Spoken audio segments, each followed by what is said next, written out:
ሰላም ዩቲዩብ በቴክ ስቶሪስ ፕሮግራማችን ላይ እጅግ ዓለምን ስላነጋገረው ኢሎን መስክ ታሪክ እናወራለን። አብዛኞቻችሁ ኢሎን መስክን የምታውቁት አሁን ላይ ትላልቅ ኤምፓየሮች ልክ እንደ ስፔስ ኤክስ አይነት ከዚህ በፊት ትዊተር የነበረው አሁን ደግሞ ኤክስ ተብሎ የሚጠራውን ፕላትፎርሞች የተለያዩ የመንግስት ባለስልጣናት፣ ታዋቂ ሰዎች አስተያየታቸው እንዲሁም መግለጫዎችን የሚሰጡበትን ፕላትፎርም ባለቤት የሆነው እንዲሁም ቴስላ መኪኖችን የምታውቋቸው ከሆነ የነዚህ ሁሉ ካምፓኒዎች ባለቤት ኢሎን መስክ ነው። ነገር ግን ኢሎን መስክ ማን ነው? አሁን ላይ ደግሞ ያለው የፖለቲካል ተጽዕኖ ዶጅ የሚባል አዲስ ተቋም ተቋቁሞ ከዶናልድ ትራምፕ ከፕሬዚደንት ዶናልድ ትራምፕ የአሜሪካው ፕሬዚደንት ጋር በመሆን በጣም በርካታ ስራዎችን እየሰራ ይገኛል። ኢሎን መስክ በኤፊሽንሲ ይታወቃል። ያ ማለት ብዙ ሰዎች የሚሰሩትን ስራዎች በትንሽ ቲም ኦፕሬት እንዴት ማድረግ እንደሚችል፣ ያ ደግሞ ሲሆን ወጪ ቆጣቢ ነው። ዶናልድ ትራምፕ የአሜሪካው ፕሬዚደንትም ኢሎን መስክን የፈለጉት ለዚህ ይመስላል። ታዲያ ዛሬ የምናወራው ስለ ኢሎን መስክ የሰራቸው አስደናቂ እንዲሁም አስገራሚ የሆኑ ነገሮች ነው። አሜሪካ ውስጥ እንግዲህ የስኬት ማማ ላይ ካሉ ሰዎች ውስጥ እንደ አማዞኑ ጄፍ ቤዞስ እንዲሁም የማርክ ዙከርበርግ የፌስቡክ ባለቤት በርካታ አሉ። ኢንቨስትመንቶችም ላይ ከመጣችሁ የነዚህን ታሪኮች በዚህ ቻናል ላይ ማቀርብላችሁ ይሆናል። ዛሬ ግን የምናየው ስለ ኢሎን መስክ ነው። በጣም እንደምትማሩበት ከየት እንደተነሳ። ኢሎን መስክ እንግዲህ ፔፓል አሁን የምታውቁት ከሆነ የፔፓል ማፊያ የሚባል ነበር። እዛ ውስጥ የነበረበትና ከድሮ ጀምሮ አጀማመሩ በጣም የሚያስገርም ቴክኖሎጂ ላይ ያለው ነገር እንዲሁም አይምሮ የሚሰራበት መንገድ በእጅጉ የሚያስገርም ለብዙዎች ትምህርት ሊሰጥ ስለሚችል ኢሎን መስክን በዛሬው የቴክ ስቶሪስ ፕሮግራማችን ላይ ቃኘት እናደርገዋለን። ስራዎቹን ከየት ተነሳ? ኢሎን መስክ ሳውት አፍሪካዊ ነው፣ አሁን አሜሪካዊ ነው። ነገር ግን ሳውት አፍሪካ ውስጥ የኖረ ሰው ነበረ። ስለዚህ ዛሬ ፕሮግራማችን ላይ ስለ ኢሎን መስክ እናወራለን። በጣም ያስገረሙኝ ነገሮች አሉ። ይሄ ሰውዬ የሚሄድባቸው መንገዶች አሁን ሁሌ የተለመዱ መንገዶች አሉ፣ ሁላቸው የምንሄድበት። ለምሳሌ የሰው ልጅ ይማራል፣ ይሰራል፣ በመቀጠል ይቀጠራል፣ ይኖራል አይደል? ይሄ ሰውዬ ኢንተርፕረነር ነው። በቃ እንዲህ አይነት መንገዶችን አይከተልም። በቃ ተቃራኒ በሆነ መንገድ ሄዶ ስኬትን ያገኛል። ቴስላን ብትመለከቱት በዛን ጊዜ የኤሌክትሪክ መኪኖች ታዋቂ ባልነበሩበት ጊዜ ነው እሱ ኤሌክትሪክ መኪኖችን ነው መጠቀም ያለብን ያለው። በመቀጠልም ደግሞ የስፔስ ኤክስንም ካምፓኒ ከተመለከታችሁት እንግዲህ ወደ ጠፈር ለመሄድ በርካታ ሚሊዮን ዶላሮችን እንዲሁም ቢሊዮን ዶላሮችን ናሳ ያፈሳል። ለምን በቀላል መንገድ እኛ አንሞክርም ብሎ በሚገርም ሁኔታ አሁን ናሳ ብዙ ነገሮችን ሰብ ኮንትራት እየሰጠው ለስፔስ ኤክስ ብዙ ስራዎችን እየሰሩለት ይገኛል። ይሄ ኢምፓየር እንዴት ተገነባ፣ ምን ሰርቷል የሚለውን በጣም አስደናቂ የሆነው የኢሎን መስክ ጆርኒ በዚህ ቪዲዮ ላይ ጠብቁ።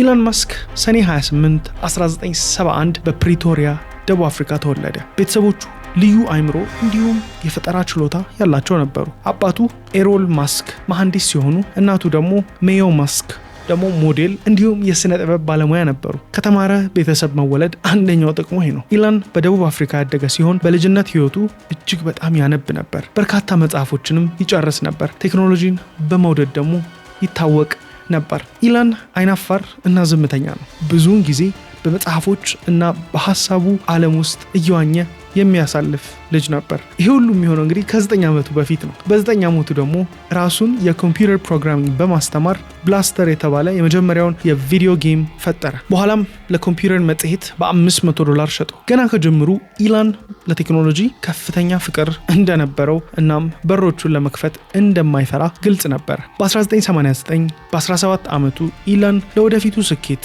መሰረት የሆነ ወሳኝ ነገር አደረገ። ከደቡብ አፍሪካ ወደ ካናዳ በመሄድ በኦንታሪዮ በሚገኘው የኩዊንስ ዩኒቨርሲቲ ተመዘገበ። ወደ አሜሪካ ለመጓዝ የመጀመሪያ እርምጃው ካናዳን የመረጠው የተሻሉ እድሎችን ለመፈለግ እንዲሁም የደቡብ አፍሪካ የግዴታ ወታደራዊ አገልግሎት ለማስቀረት ነበር። 1992 ዓ.ም ኢሎን ወደ ዩናይትድ ስቴትስ መዛወር በፔንሲልቬኒያ ዩኒቨርሲቲ የፊዚክስ እና የኢኮኖሚክስ ዲግሪዎችን አገኘ። በዩኒቨርሲቲ የነበረው ጊዜ የሥራ ፈጠራ አስተሳሰቡን ቀየረለት። ፈጠራው ዓለምን የመቀየር ኃይል እንዳለው ያምን ነበር። ይኸው የሰው ልጅ ከሚገጥማቸው ትላልቅ ችግሮች ጋር ለመታገል ቆርጦ ተነስቷል። የጠፈር መረመር፣ የኤሌክትሪክ መኪና እንዲሁም ሌሎች ወጣ ያሉ ሐሳቦችን የሚያንጸባርቅ ሰው ነበር። በዚህም ቪዲዮ ላይ ስለ ኢሎን መስክ ሳቀርብ ታዲያ ለእኛ ሀገር ወጣቶች በትልቁ አርአያ ሊሆን የሚችል ሰው እንደሆነ ባለመጠራጠር ነው። He's a cross-pollination of Thomas Edison and Tony Stark. 1995 ዓ.ም በስታንፎርድ ዩኒቨርሲቲ የዶክትሬት ፕሮግራሙን ኢሎን መስክ አቋረጠ። ከሁለት ቀናት በኋላ ደግሞ ጋዜጦች የመስመር ላይ የከተማ መመሪያዎችን እንዲፈጥሩ ለመርዳት ያለመ ዚፕቱ የተሰኘ ኩባንያን ከወንድሙ ጋር አንድ ላይ መሰረቱ። በወቅቱ ኢንተርኔት ገና በጅምር ላይ ነበረ ሲሆን የመስመር ስልክ ላይ ማውጫዎች ሀሳብ በማምጣት ትልቅ እርምጃ ወሰደ። ኢሎን እና ወንድሙ ኪምብል መስክ ቢሮአቸው ውስጥ እየኖሩ እዛው እየበሉ እና ቢሮ መሬት ላይ እየተኙ በትጋት ይሰሩ ነበር። ብዙ ችግሮች ቢያጋጥሟቸውም ዚፕቱ በፍጥነት እያደገ ሄዶ 1999 ላይ ለኮምፓክ የተሰኘ ካምፓኒ በ$307 ሚሊዮን ተሸጠ። ኢሎን ከሽያጩ $22 ሚሊዮን አገኘ። ይሄው የጉዞ መጀመሪያ ነበረ። ከዚፕቱ ሽያጭ በተገኘው ገንዘብ ኢሎን 1999 ዓመተ ምህረት ላይ x.com የተባለ የመስመር ላይ የፋይናንስ አገልግሎት ኩባንያን መሰረተ። x.com እንግዲህ ስሙ ፋሚሊየር ነው አይደል? x አሁን ላይ ትዊተርን ሲገዛው x ወደ ተሰኘው ስያሜ ቀይሮታል። ያኔ የነበረው አስተሳሰብ፣ ፍላጎት አሁን ያለበትን በደንብ ያስመለክታል። x.com የመስመር ላይ ክፍያዎችን ከሚያቀርቡ የመጀመሪያዎቹ ኩባንያዎች አንዱ የነበረ ሲሆን ከጥቂት ዓመታት ፈጣን እድገት በኋላ የኢ-ኮሜርስ ለውጥ ወደሚያመጣው የክፍያ ስርዓት ፔይፓል ተለወጠ። ብዙዎቻችን ኢሎን መስክን ያወቅነው ከፔይፓል በኋላ ነው። ብዙ ሳይቆይ በ2002 ዓመተ ምህረት ፔይፓል በኢቤይ በ$1.5 ሚሊዮን የአሜሪካን ዶላር ተገዛ። ኢሎን መስክም $180 ሚሊዮን አገኘ። ነገር ግን በስኬቱ ከመደሰት ይልቅ መስክ በጣም ትላልቅ ሀሳቦች ነበሩ። ባገኘው አዲስ ሀብት የቴክኖሎጂ ዓለም ለዘላለም የሚቀይሩ ስራዎች ላይ ኢንቨስት ማድረግ ጀመረ።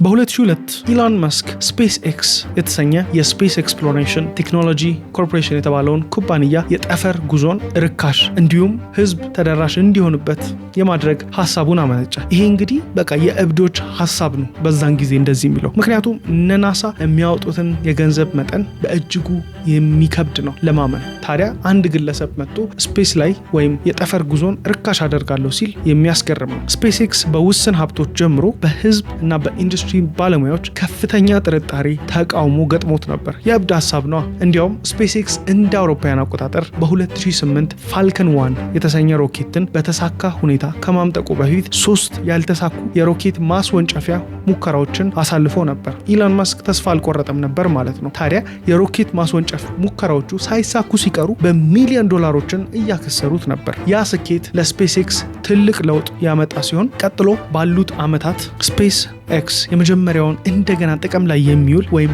ሪዩዘብል ሮኬት የሆነውን ፋልከን 9ን በማልማት የጠፈር ምርምር ወጪን በእጅጉ ቀንሷል። ስፔስ ኤክስ በአሁን ጊዜ በግል የጠፈር ጉዞ መሪ ሲሆን በ2020 ደግሞ ጠፈርተኞችን ወደ ዓለም የጠፈር ጣቢያ በመላክ ታሪክ ሰርቷል። ይሄ ቀደም ሲል በመንግስት የጠፈር ኤጀንሲዎች ብቻ ሲከናወን የነበረ ተግባር ነው። ያም ማለት ናሳ ነው በቢሊዮን ዶላሮች ሲያወጣ ነበር። አሁን ግን ኢሎን መስክ ዋጋ በሚቀንስ ሁኔታ ይህንን ማሳካት ከቻለ ለምን ከኛ ጋር አይሰራም ብለው ነው ያቀላቀሉት። ስፔስ ኤክስ በጠፈር ኢንዱስትሪ ውስጥ ትልቅ ለውጥ እያመጣ ባለበት ወቅት ኢሎን ሌላ አስደናቂ ፕሮጀክት እያከናወነ ነበር። ቴስላ ሞተርስ እንደ አውሮፓውያን አቆጣጠር በ2003 የተመሰረተው ከባህላዊ ነዳጅ ኃይል ከሚጠቀሙ መኪኖች ጋር የሚወዳደሩ የኤሌክትሪክ ተሽከርካሪዎችን ለማምረት ነው። በውስጤ ሳቄን ያዝ እያደረኩት ነው ባህላዊ የነዳጅ መኪኖች ስል፣ ምክንያቱም አሁን ላይ ጊዜው የኤሌክትሪክ መኪኖች ነው። ከኤሌክትሪክ መኪኖች በተጨማሪ ደግሞ በሃይድሮጅን የሚሰሩ መኪኖችንም እየተመለከትን ነው። ቴስላ በመጀመሪያዎቹ ጊዜያቶች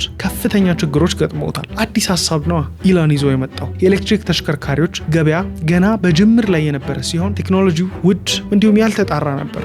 ማንም ስለ ኤሌክትሪክ መኪኖች አያውቅም። ያ ማለት ግን የመጀመሪያው የኤሌክትሪክ መኪና ፈጠራ ኢሎን መስክ ነው ያደረገው እያልኳችሁ አይደለም። የኤሌክትሪክ መኪና ፈጠራ በጥንት ጊዜ ነበረ ነው። ነገር ግን ነዳጅ አምራች የሆኑ ሀገራቶች እንደዚህ አይነት ቴክኖሎጂ ወደፊት እንዲመጣ አይፈልጉም። ይሄ ራሱን የቻለ ቪዲዮ የሚፈልግ ሀሳብ ነው። ታዲያ ቴስላ ሲጀመር በመጀመሪያዎቹ የምርት እና የፋይናንስ ችግሮች ቢኖሩም ቴስላ በመጨረሻ እንደ አውሮፓውያን አቆጣጠር በ2012 እጅግ የተደነቀውን ሞዴል ኤስ ሴዳን በመልቀቅ ትልቅ ስኬትን አስመዝግቧል። ዛሬ ቴስላ በዓለም ላይ ካሉ እጅግ ዋጋቸው ከፍ ያሉ የመኪና ኩባንያዎች አንዱ ነው። ራሱን በራሱ የማሽከርከር ቴክኖሎጂ፣ የወደፊት ትራንስፖርት ስርዓትን ደግሞ ሙሉ በሙሉ የመቀየር አቅም ያለው ቴስላ እንደ ፓወር ዎል ያሉ የፀሐይ ምርቶችንና የኃይል ማከማቻ መፍትሄዎች ያሉት ታዳሽ ኃይል በማዳበር ረገድ ትልቅ ሚና ይጫወታል። አሁን ላይ የኤሌክትሪክ መኪኖች እኛ ሀገር ላይም በእጅጉ እየተለመዱ መጥተዋል። ከጥቂት ዓመታት በፊት ኢትዮጵያ ውስጥ የኤሌክትሪክ መኪና ነበር የሚለው ሁሉም ሰው፣ አሁን ግን መንገድ ላይ የምንመለከታቸው በርካታዎቹ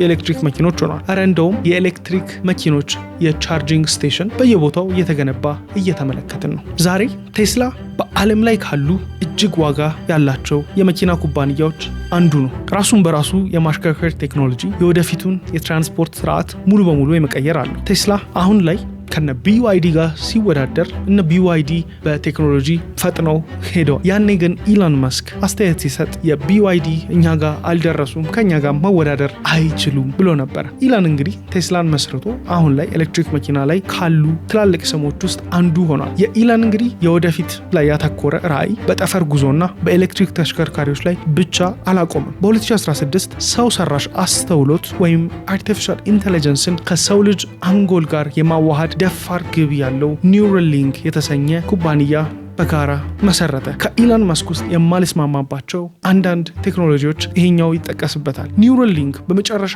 ሰዎች በቀጥታ ከማሽኖች ጋር እንዲግባቡ እንዲሁም የነርቭ በሽታዎች እንኳን እንዲታከሙ የሚያስችል የአንጎል ኮምፒውተር በይነገጽ ቴክኖሎጂ ያዳበረ ነው። ኒውራሊንክ ገና በጅማሬ ላይ ቢሆንም የጤና እንክብካቤ እንዲሁም የሰው ኮምፒውተር ግንኙነት የመቀየር አቅም ያለው ሲሆን ይሄም ኢሎን መስክ የወደፊቱ በመቅረጽ ላይ ያለውን ቁርጠኝነት ሌላው ማሳያ ነው። ኒውራሊንክ ማለት በአጭሩ ለማስረዳት ያክል አእምሯችሁ ውስጥ የምታስቡት ነገር በሙሉ በኮምፒውተር ማዘዝ ትችላላችሁ። በጣም የሚያስገርም ነው። በ2016 ኢሎን ዘ ቦሪንግ ካምፓኒ የተባለውን ኩባንያ በመመስረት በዘመናዊ ከተሞች ውስጥ ከሚስተዋሉት ዘላቂ ችግሮች አንዱን ማለትም የትራፊክ መጨናነቅን ለመፍታት ጥረት አድርጓል። እንደምትመለከቱት ኢሎን የሚከፍታቸው ኩባንያዎች በእጅጉ የሚያስገርሙ የእብድ ሀሳቦች ናቸው። ሁሉ ያልተሳካለት ያልሰማናቸው በርካታ ሀሳቦች ሊኖሩት ይችላሉ። ከነዛም ውስጥ በትልቁ እያየን ያለ ነው እስካሁን የከፈታቸውን ድርጅቶች የገዛቸውን ካምፓኒዎች ነው። ታዲያ ይሄ ኩባንያው ከመሬት በታች በከፍተኛ ፍጥነት ያለ የትራንስፖርት ዋሻዎችን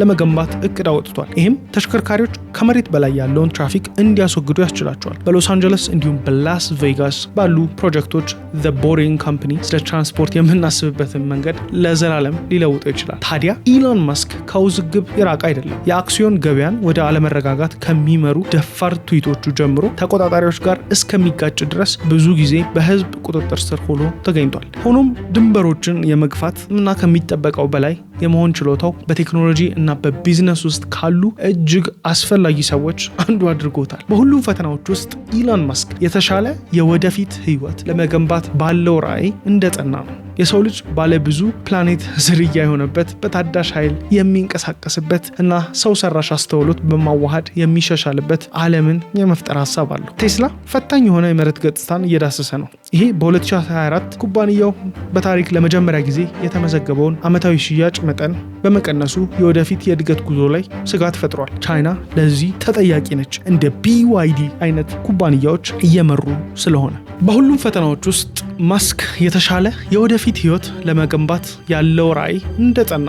የአሁኑ ፖለቲካና ኢኮኖሚያዊ ሁኔታ የኢሎን መስክ ጉዞና ተጽዕኖ ስናስብ የሚንቀሳቀስበት ሰፋ ያለ ሁኔታ መመልከቱ እጅግ አስፈላጊ ነው። በቴስላ በስፔስ ኤክስ እንዲሁም በሌሎች ስራዎች የሚታወቀው መስክ የቴክኖሎጂ የወደፊት ብቻ ሳይሆን ውስብስብ የፖለቲካዊና ኢኮኖሚያዊ ጉዳዮች ላይም ገብቷል። ኢሎን መስክ በአሜሪካ ፖለቲካ እና የቀኝ አክራሪ አስተሳሰቦች በመቃወም በቴስላ ብራንድ ላይ ተጽዕኖ እያሳደረ ነው። እነዚህ ተቃውሞች በሩብ ወሩ ለተመዘገበው የ13% ቅናሽ ቁልፍ ምክንያት ናቸው ተብሎ ይታሰባል። ይህም በ3 ዓመታት ጊዜ ውስጥ እጅግ በጣም ከፍተኛ ቅናሽ ነው። ዓለም አቀፍ ኢኮኖሚ የዋጋ ግሽበት፣ የአቅርቦት ሰንሰለት መስተጓጎል እና የገበያ አለመረጋጋት ጨምሮ የተለያዩ ተግዳሮቶች እየተጋፈጠ ባለበት በዚህ ወቅት የመስክ ኩባንያዎች አሁንም ፈጠራን በመፍጠር እና በማሳደግ ላይ ናቸው። ለምሳሌ የቴስላ እድገት ከጊዜ ወደ ጊዜ እየጨመረ ከሚሄድ የዘላቂ ኃይል መፍትሄዎች ፍላጎቶች ጋር በቅርበት የተሳሰረ ነው። ስለዚህ ቴስላ ፌል ሊያደርግ አይችልም ነበረ የሚታሰበው። ምክንያቱም አሁን ኢሎን መስክ ትልቅ የፖለቲካ ችግር ውስጥ ገብቶ ሰዎች ቴስላን እየጠሉ እየመጡ ነው። ነገር ግን በፕሬዲክሽኖቹ መሰረት አመጣጡን ስናየው ቴስላ ፌል ሊያደርግ የሚችል ካምፓኒ አልነበረም። የኢሎን መስክ ታሪክ የጽናት የትልቅ ምኞት እና የድፍረት እና የራዕይ ታሪክ ነው። አሁን በዚህ ሰዓት እየተመለከትን ያለ ነው ኢሎን መስክ ትልቅ ድፍረት ላይ ነው ያለው። ከጥቂት 10 ዓመት በፊት የማይታሰብ በሆኑ መንገዶች ዓለምን ቀይሯል። ከስፔስ ኤክስ፣ ከቴስላ፣ ኒውራሊንክ፣ ዘ ቦሪንግ ካምፓኒ ድረስ የመስክ ስራዎች ኢንዱስትሪዎችን መቅረጻቸው ቀጥለዋል። እናም በዓለም ላይ ያለው ተጽዕኖ ለትውልድ ይዘልቃል። ሀገራችን ላይ ኢትዮጵያ ውስጥ ያሉ ወጣቶች እንደ ትልቅ ራዕይ ሊወስዱት የሚችሉ የሱ ስራዎች ናቸው። ሁላችንም ተስማማንም አልተስማማንም ይሄንን ግን አምነናል። ኢሎን መስክ ፈርቀዳጅ ነው። ጉዞ ገና አላበቃም። ኢሎን መስክ አሁን ላይ ከዶናልድ ትራምፕ ጋር በጋራ በመስራት ፖለቲካ ውስጥ ተቀላቅሏል። ሙሉ በሙሉ እጁንም አስገብቷል። ዶጅ የተሰኘ የመንግስት ተቋም አቋቁሞ እንደ USAID አይነት ትላልቅ ኩባንያዎች በዓለም ላይ ለረጅም ዓመት የሰሩ የእርዳታ ኩባንያዎችን እንዲዘጉ ትልቅ ተጽዕኖ ፈጥሯል። በዚህም እንግዲህ ትልቅ ኪሳራ እየደረሰበት ይገኛል። ኢሎን መስክ እንግዲህ መንግስት ኢፊሽንት እንዲሆን በትንሽ ሰራተኞች ኢፊሽንት በሆነ ወይ ስራውን እንዲሰራ አግዛለሁ፣ አላስፈላጊ ወጪዎችን እቀንሳለሁ የሚል ፕሮጀክቱን ይዞ ከዶናልድ ትራምፕ ጋር ዶናልድ ትራምፕ ደግሞ የአሜሪካ ፕሬዚደንት አሜሪካን በድጋሚ ታላቅ አረጋለሁ ብሎ አብረው እየሰሩ ነው። ትልቅ ተቃውሞም እየገጠማቸው ነው። ወደፊት ምን ይገጥማቸዋል? የኢሎን መስክ ድርጅቶች አሁን ላይ ስቶካቸው በእጅጉ እየቀነሰ፣ ሰዎች ደግሞ አድማ እየወጡባቸው፣ የቴስላ መኪኖችን መንዳት ማቆም እንዲሁም ደግሞ የቴስላ መሸጫዎችን ማበላሸት በዜና ላይ ተደጋግሞ እየሰማ ነው ያለው ነገር ነው። ታዲያ ዛሬ ኢሎን መስክን ያነሳሁት የተነሳበት ከአፍሪካ ምድር ላይ ከሳውዝ አፍሪካ አሁን ደግሞ አሜሪካ ውስጥ ትልቁ የፖለቲካ ሴንተር የሆነው ዋይት ሃውስ ውስጥ ከዶናልድ ትራምፕ ጋር አብሮ እየሰራ ነው። ታዲያ ይሄ ሰው ለእኛ ለኢትዮጵያውያን ትልቅ አርአያ ሊሆን የሚችል ነው። ለወጣቶች፣ ለስራ ፈጣሪዎች። እስከዚህ ሰዓት ይህን ቪዲዮ ከተመለከታችሁ ይጠቅማል ለምትሉት ሰው እያጋራችሁ በኮመንት ሀሳብ አስተያየታችሁን አስቀምጡልን። በሌላኛው የቴክ ስቶሪስ ፕሮግራማችን እንዲሁም የጆኤል ታላርጊን ቻናል ሰብስክራይብ አድርጋችሁ እዛ ላይ እንገናኝ። ይመቻችሁ።